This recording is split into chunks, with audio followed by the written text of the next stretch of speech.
boys and girls. I come here and I felt really triple plus bad because I had stuff for a bio about this woman, and I was like, and she walks in, I'm like, awesome, you brought the guitar. I remember that from your bio, which of course I forgot to bring, but she says that she sings, she's had a good year of guitar, she used other instruments when she was younger, and you can say about other stuff that was awesome that was going on in your record, and you can say happy birthday to your mom too, but please, ladies and gentlemen, please give it up for Virginia. Hi, come on. Actually, you know what? I give you're getting a round of applause, first of all. Because sometimes memory does everybody good. I mean, the fact that you remember the important... I scribble these things down and I'm like, I forgot to bring that paper, I'm an idiot. But the xylophone, I remember this. I remember this stuff from your bio. Yes, I played a little bit of the xylophone in second grade. And the violin was a teenager, the first one was the violin, yes. So the fact that you remember that stuff, sometimes it's a lot better than a piece of paper. Well, so just give her a round of applause, please. So without any further ado, I'm dedicating this set to a few people. The first person, she's not here because I came here from visiting her earlier today. It's her birthday. It's my mom, the strongest person I know, and perhaps the source of my all my creative energies. The second person, I don't think anybody can argue this. When I met her at the Grafton a couple of years back, and she's probably responsible for this feature somehow, some way. Her name is Jackie Matsuyenko. She's the head honcho of Miss Jackie and the Sass. And one of my best friends ever. I've known her since I was a teenager. She's given me like inspiration, whatever. And since the point in my life where I was homeless for a decade ago, so her name is Jennifer Sutton. So you gotta give those three women a massive round of applause because somehow, some way they've got me here. And a massive shout out to Janet, for hosting this, seriously. So I'm going to get to a song real quick to start this off. If you know Big Yellow Taxi, the Joni Mitchell version, feel free to sing along any parts you know by heart, because I'm going to do the instrumental, y'all can karaoke it. I don't care. Let's make sure I get in the right fret.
the open mic circuit, quote unquote, and that's, by then it's reading one of the first poems I've ever written.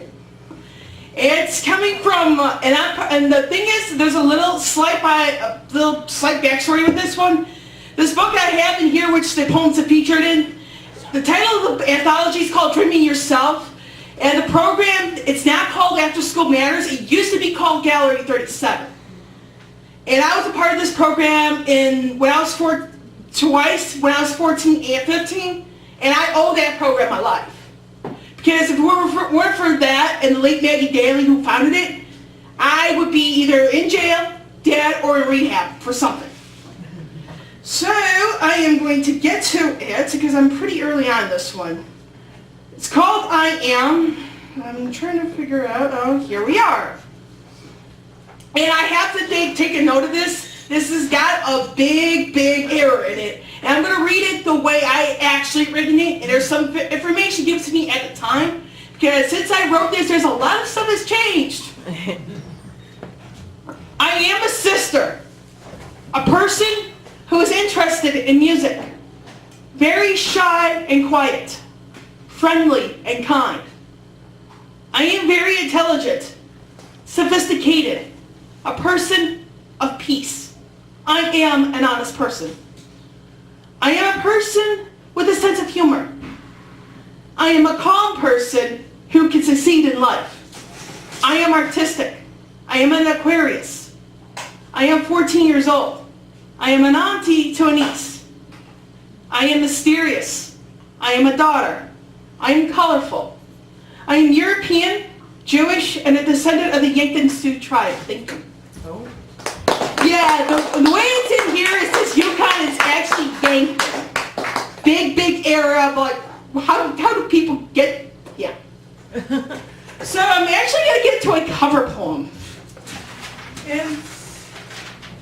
And the cover poem is coming from this thingy right here. And the person, I'm going to read something by a person who just showed up. She's a friend of mine. And it's the first and third Tuesdays of the month. It's no mic, but it's a no-host bar as far as I'm concerned. And the woman's name, I'm reading this as Athena. It's called Napkin. I read this a few times, and I'm like, if I got to do a cover poem, it'd rather be somebody I know and adore as a person. So this one's called Napkin. It's a cover. The glass of red wine falls onto the crisp white linen, gathers itself into a stain that intends to remain. Only a few drops escape, plunging down onto the floor, replaceable.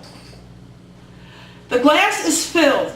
It has to be emptiness unsettles, leaves a bitter taste in one's mouth, like words, uncomfortable words, words that cannot be grasped, words that cannot be owned, like stillness, lost, disappeared, forgotten. And so, I drink slowly, sipping into the sweet bliss of eternal drunkenness, as their voices blur, echoes like the long forgotten cry of childhood, fold into themselves. Thank you. Now I'm going to get into one of my most personal pieces, and I think I might mention this on my Facebook. The half of the donations that I'm getting, half of them, and they're going to an organization known as RAIN. That stands for Rape, Abuse, and Incest National Network. I'm going to get to a piece that really relates into that one, and it's perhaps the most personal poem I have. So just give me one moment, and then I can drag it out of here. Because I've only read this one once before, and that exit of all places. And I know it's in here, and I gotta find it. Jeez.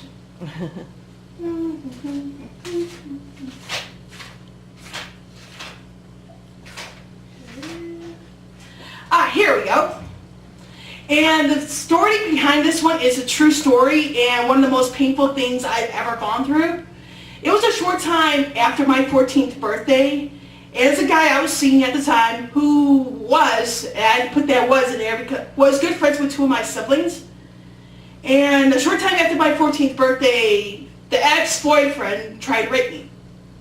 And the thing is, he was good friends with two of my siblings, who initially took his word over mine. And the really crazy part about this was, because of all that, I had thoughts of ending my own life at that age. But a dream sequence kind of snapped me out of it. And the whole thing with the suicidal thinking I had, my mother's medication was right in the open. I could easily grab it, pop all the pills in here, and I wouldn't be here. So my thoughts on the whole thing with suicide and all sexual violence, if you're a rapist, go screw yourself, seriously. And there's a fact from Rain, it's true, 97% of all rapists, they do not see a single day in jail. If that doesn't scare you, I don't know what will. So I have a working title for this because I gotta change. I'm changing it again. It's called. The working title is called "Vengeful Hatchet." Whatever grudge you tried to bury, and whenever you buried it, guess what? A bullshit intervention reopened the grudge you had against me. The very same exact grudge you buried in the hatchet inside your brain. But knowing how fate works in its many mysterious ways, by using the karma known by common man and woman, I know you'll have your ass handed to you in time. Either by divine intervention, whose ever so loving grace saved me from this sure trip to hell, by a third-party rooted, pain-induced, drug overdosing suicide. With you not knowing of this, I only buried every part of you in a hatchet. Only I know its location, of which I refuse to reveal to anyone its exact location, as a means for me to find the strength I still desperately need to this day, to finally let go and then walk on and away from all the pain you put me through, as well as play a role in tearing apart my family away from me, of which I would find out the truth of their own in the due course of time, that would have me bury any remaining hope for a type of reconciliation with them, forcing me to become a right loner, yet live my very life the exact way I want to live it. Just live it without any regrets. Now your hatchet is raptured and reopened as a means of your very grudge against me, so that you can find yet another way to try to kill me if you haven't found one as of yet. So on this note, and from the present day me, the better version of myself, to you, honestly, just go fuck yourself, you worthless piece of shit. They emerged from the rotten ass cracks of rats. And thank you for all the fuck-ups you played a part of, because I buried you in my hatchet. The one where a divine light, an intervention, will personally hand you your ass. Thanks.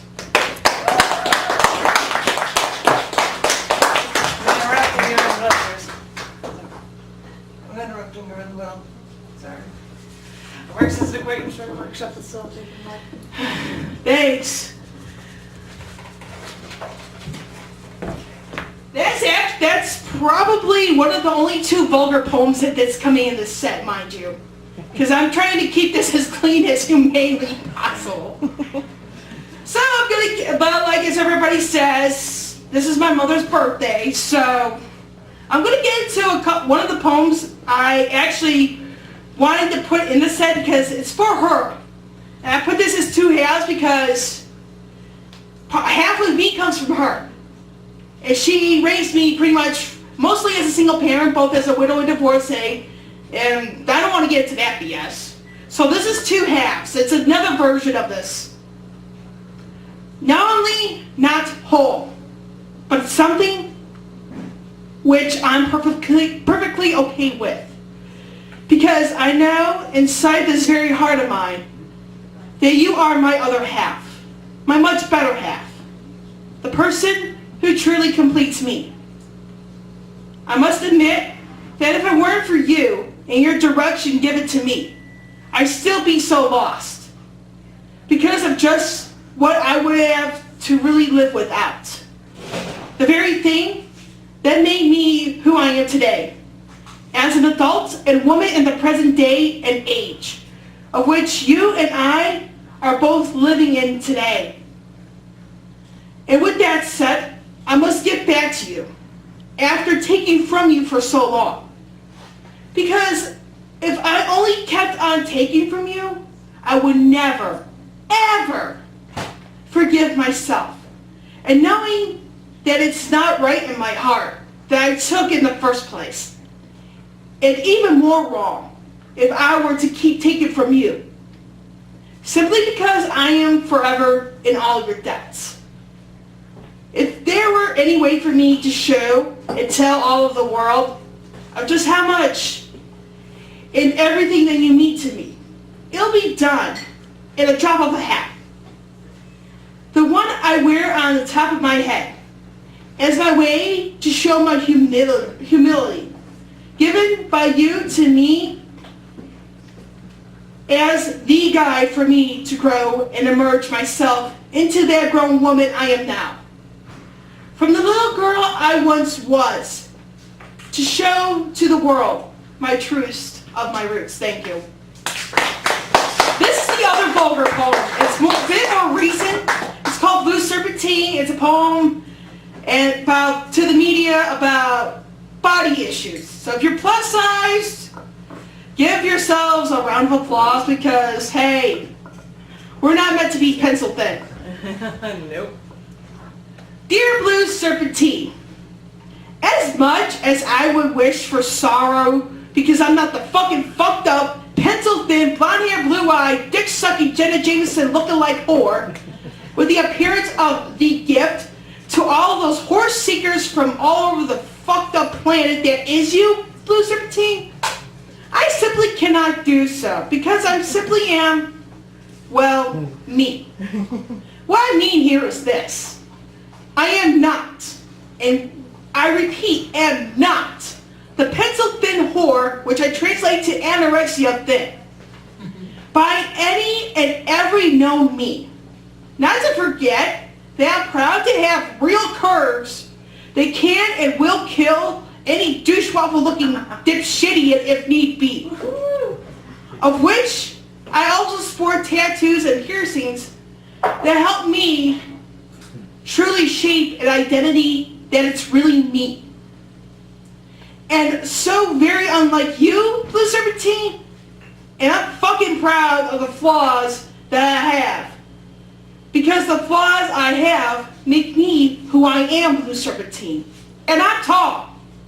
5'9" of purely wholesome and bad-assery sort of awesomeness. And yes, I said it like that to you, you're fucked up Jenna Jameson lookalike whore ass Blue Serpentine.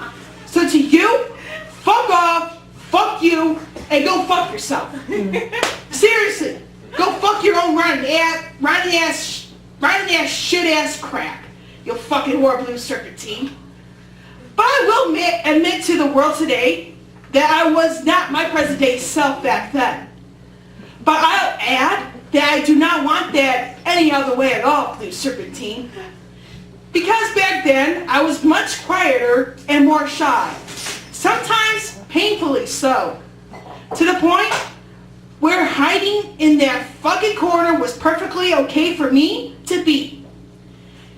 As it was a means for me to grow and then mature in order to become the woman I am today at 31.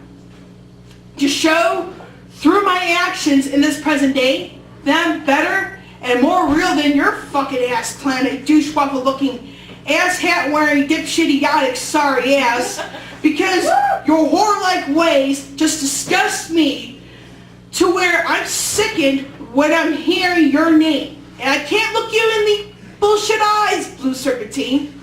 And I'll admit of being a fucking idiot because I fell for all your bullshit lies, which tricked women. So to you, Blue Serpentine, you need to learn about real women like me, ones with flaws and all, so you can gain a sense of real humility for all the fucked up cow shit you've ever done for so long, Blue Serpentine. So to end it on just simply this much, your fucking sorry ass will have and enjoy quality humble pie after your era of giving the worst example to women ever. Thank you. Ever. I'm going to get to something, a brand new piece. So y'all get the privilege of hearing this. It's called R-E-S-P-E-C-T. I titled it like exactly like that. Yeah, that's what you mean. And it's a little, I kind of thought of Aretha Franklin when I wrote this, but it said we all got to respect each other. And that's all I'm going to say on it. So it's called R-E-S-P-E-C-T. Not concerned if you like me or if you can't stand me, but I will demand from you the R-E-S-P-E-C-T I rightfully deserve. Just like the same R-E-S-P-E-C-T that I give to you from the start. But for some crazy reason, I don't feel you truly respect me. Why or how that is, the way I truly do feel about all of this is completely unknown for me to have a real say of a reason to reveal to any one of you. All in all, the only way to earn my R-E-S-P-E-C-T is to give me that exact same R-E-S-P-E-C-T just the same. Because I can tell you to go screw yourself. Yet I will give you a fair chance. So that you can then prove your worth to me in the end. By just showing what you seek to not just me, but to other people around you in the same aspect of said realm. So, with that all said, in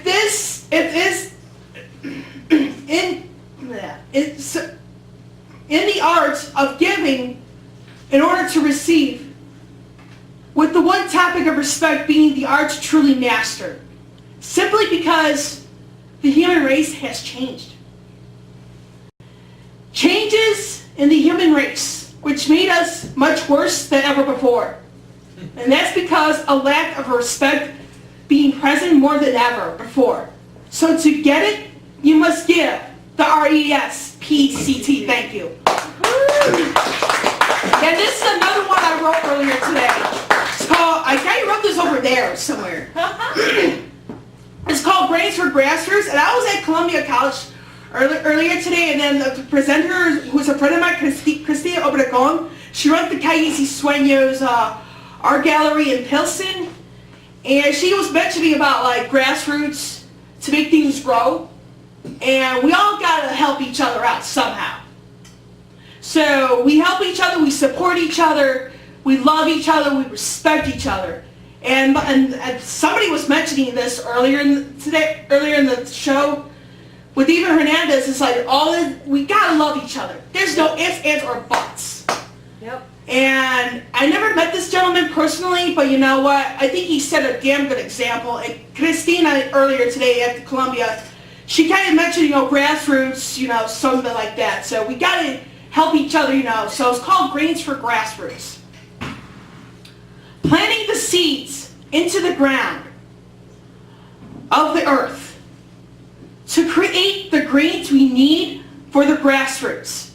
So in the end of all of this is our land, our world, to grow and become a light of hope for tomorrow that are in more desperate need of it than ever before.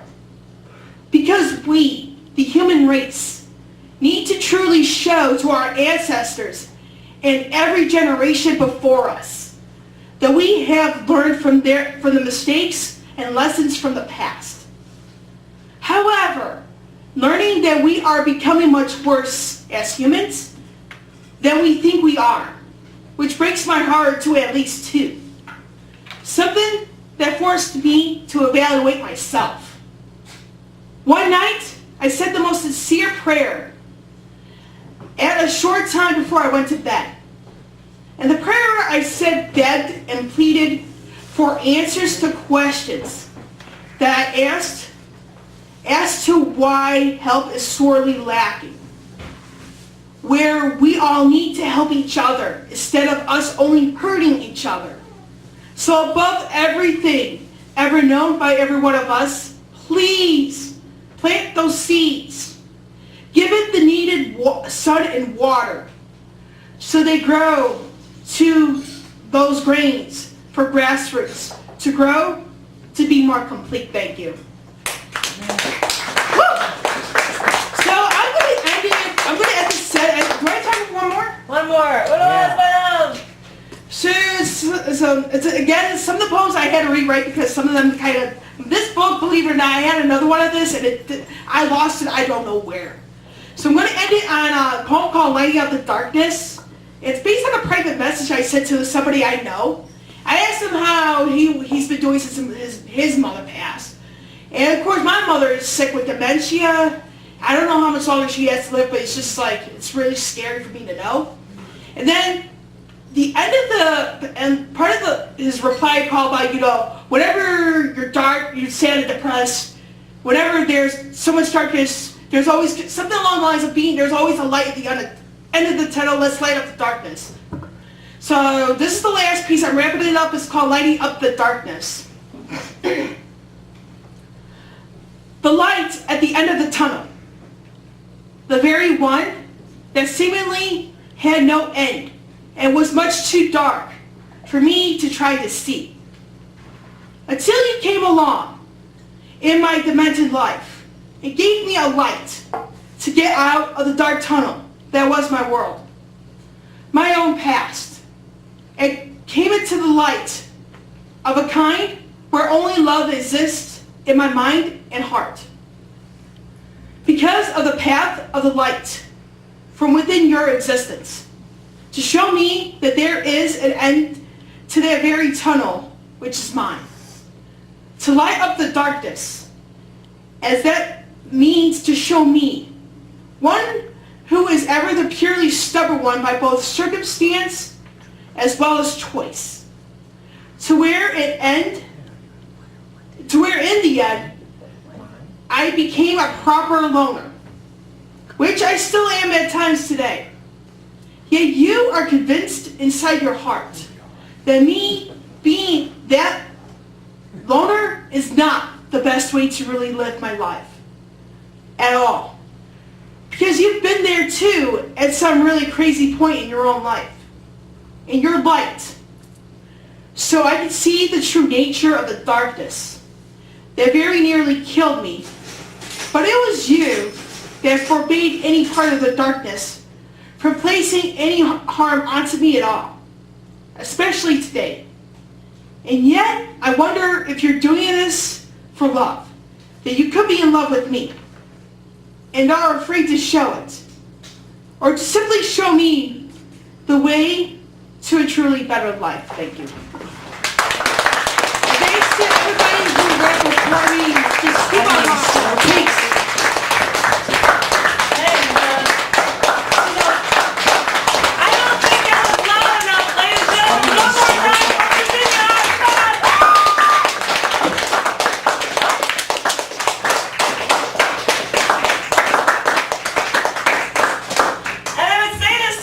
Because I am planning on doing a collection book of every feature could have one piece that would go into something for a end of the 2013 year, the chosen few. I would like to have one piece of yours from your feature if you would email it to me. You know how to get a hold of me. You got it, woman. So you send it on over to me because all of these people are with us are all about highlights on somebody I should talk to. Mike, thank you very much. Thank you. Thank you. And now I should tell people about upcoming features. Oh, here I go with my announcing of stuff. And it's just like, I feel like I'm on this woman cavalcade because in 2 weeks, because it's in March 13th, because it's the same as February, March 13th, we got Janine Ravasloot. And it feels so bad she's not here, which is double plus awesome. And then on March 27th, a month from now, we've got Tom Roby. Yeah, Tom. Woo! And then, if people don't know Cotton Campbell, if they know GPA, this woman comes up, she's like, I know my stuff, I'm just come off and read, and she's awesome. Cotton Campbell is going to be here on April 10th, GPA on April 24th, and I could go on, because in the beginning of May 8th, if anybody knows Oz Hardwick from Leeds, from the UK, he's going to be in town. He can't get to even be the feature, because Charlie Newman's going to be here in town to be the feature. So, everybody, if you have any interest in anything for upcoming features, you can always check it out online, www.chaoticarts.org/thecafe, right here at the Cafe Gallery. And thank you all so very much. And I look forward to seeing you all in just 2 weeks. Thank you, thank you, thank you, thank you, thank you.